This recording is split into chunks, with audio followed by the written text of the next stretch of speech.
ಇಲ್ಲ ಸರ್, ಖಂಡಿತವಾಗ್ಲೂ ನೀವು ಹೇಳಿದ್ದು ನಿಜ.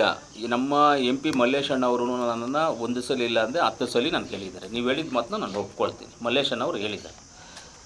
ನಾವು ಮುಖ್ಯಮಂತ್ರಿಗಳ ಹತ್ರ, ನಾನು ಡಿಸ್ಟ್ರಿಕ್ಟ್ ಮಿನಿಸ್ಟರು ಅನಿಲಣ್ಣವರು ನಮ್ಮ ನಜೀರಣ್ಣವರು ಮಾತಾಡಿದಾಗ ಮುಖ್ಯಮಂತ್ರಿಗಳು ಹೇಳಿದ್ದು ಒಂದೇ ಸೆಂಟ್ರಲ್ ಗೌರ್ಮೆಂಟು ಪ್ರಾಜೆಕ್ಟ್ ಹೆಂಗೆ ಕೊಡ್ತಾರೆ ಅಂತ ಹೇಳಿದ್ರೆ, ಲ್ಯಾಂಡು ನಾವೇ ಕೊಡಬೇಕು, ಪ್ರಾಜೆಕ್ಟ್ ಕಾಸ್ಟಲ್ಲಿ ಇಬ್ಬರು 50-50 ಹಾಕ್ಕೋಬೇಕು. ಪ್ರಾಜೆಕ್ಟ್ ಲ್ಯಾಂಡ್ ಕೊಟ್ಟು 50-50 ಹಾಕ್ಕೋಬೇಕು. ಮಾನ್ಯ ಮುಖ್ಯಮಂತ್ರಿಗಳು ಏನು ಹೇಳಿದ್ರು ಅಂದರೆ, ಆಯ್ತಪ್ಪ ನೀವು ಹೇಳ್ತಾ ಇದ್ದೀರಾ ಮಾಡ್ತೀವಿ ಅಂತ ಹೇಳ್ತಾ ಇದ್ದೀರಾ, ಪ್ರಾಜೆಕ್ಟ್ ಕಾಸ್ಟು ಟೋಟಲ್ ಅವರೇ ಮಾಡ್ಕೊಳ್ಳಿ ಸೆಂಟ್ರಲ್ ಗೌರ್ಮೆಂಟವರು, ಲ್ಯಾಂಡ್ ಕೊಡೋ ಜವಾಬ್ದಾರಿ ನಾವು ಕೊಡೋಣ ಅಂತ ಮುಖ್ಯಮಂತ್ರಿಗಳು ಹೇಳಿದ್ರು.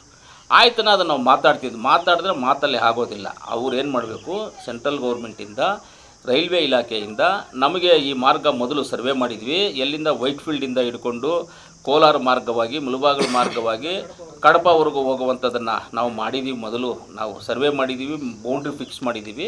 ನೀವು ಲ್ಯಾಂಡ್ ಕೊಡದೇ ಇರೋದ್ರಿಂದ ನಾವು ಪ್ರಾಜೆಕ್ಟ್ ಸ್ಟಾರ್ಟ್ ಮಾಡೋಕ್ಕಾಗೋದಿಲ್ಲ.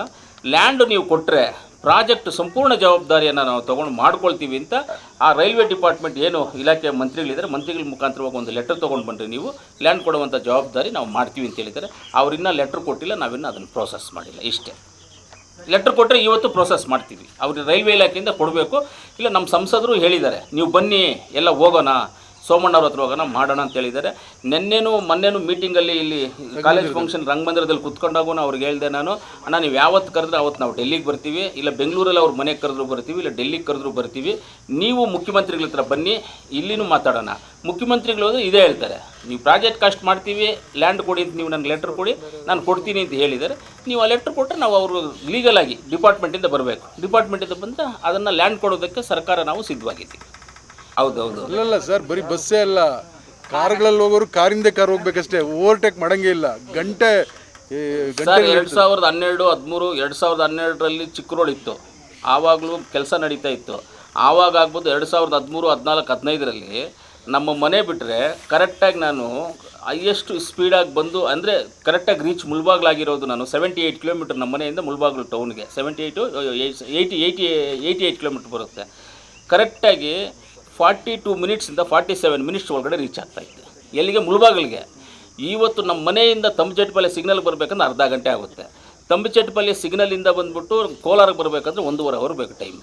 ಶನಿವಾರ ಭಾನುವಾರ ಅಂತೂ ಬಿಡಿ, ಕೋಲಾರಿಂದ 2.5 ಅವರ್ ಬೇಕು, ಮನೆ 2.5 ಅವರ್ ಬೇಕು. 60 ಕಿಲೋಮೀಟ್ರ್ 2.5 ಅವರ್ ಬೇಕು ಹೋಗೋದಕ್ಕೆ. ಈ ಪರಿಸ್ಥಿತಿ ಇರಬೇಕಂದ್ರೆ ಇವತ್ತು ನಮ್ಮ ನರಸಾಪುರವರೆಗೂ ಮೆಟ್ರೋ ರೈಲು ನಮ್ಗೆ ಅವಶ್ಯಕತೆ ಇದೆ, ಮೆಟ್ರೋ ರೈಲು ಅವಶ್ಯಕತೆ ಇದೆ. ಆಮೇಲೆ ಇದು ಇವತ್ತು ನೀವೇನು ಹೇಳಿದ್ರಿ, ನಮ್ಮ ವೈಟ್ಫೀಲ್ಡು ಟು ಕೋಲಾರ ವಾಯ ಮುಳಬಾಗ್ಲು ಕಡಪ ಹೋಗುತ್ತೆ ರೈಲು, ಅದೂ ನಮಗೆ 100ಕ್ಕೆ 100 ನೆಸಿಟಿ ಇದೆ. ಅಷ್ಟೇ, ಮುಳಬಾಗ್ಲಿಂದ ಇಲ್ಲವರೆಗೂ ಅದು ಕಂಟಿನ್ಯೂ ಮಾಡ್ಕೊಂಡು ಅವ್ರು ಹೋದರೆ ಹೋಗಲಿ, ಏನು ಇಲ್ಲಾಂದ್ರೆ ನಮ್ಗೆ ಬೇಡ ಅದು ಹೋದರೆ ಹೋಗಲಿ. ಇದನ್ನಾದರೂ ನಾವು ಮಾಡಬೇಕು. ಖಂಡಿತವಾಗ್ಲೂ ಇದು ಮಾಡಿದ್ರೆ ಒಳ್ಳೆ ಇದು. ನಾವು MP ಅವರು ನಾವು ಇದನ್ನು ಕಾನ್ವರ್ಸೇಷನಲ್ಲಿ ಇದ್ದೀವಿ, ಮಾತಾಡ್ತಾನೆ ಇದ್ದೀವಿ, ಇದು ಡಿಸ್ಕಷನಲ್ಲಿ ಇದ್ದೀವಿ ಸರ್, ಇದು ಪ್ರೋಸೆಸ್ಸಲ್ಲಿ ಇದ್ದೀವಿ ನಾವು. MP ಅವರು ಇದಕ್ಕೆ ಪೂರ್ಣವಾದಂಥ ಸಹಕಾರ ಇದೆ.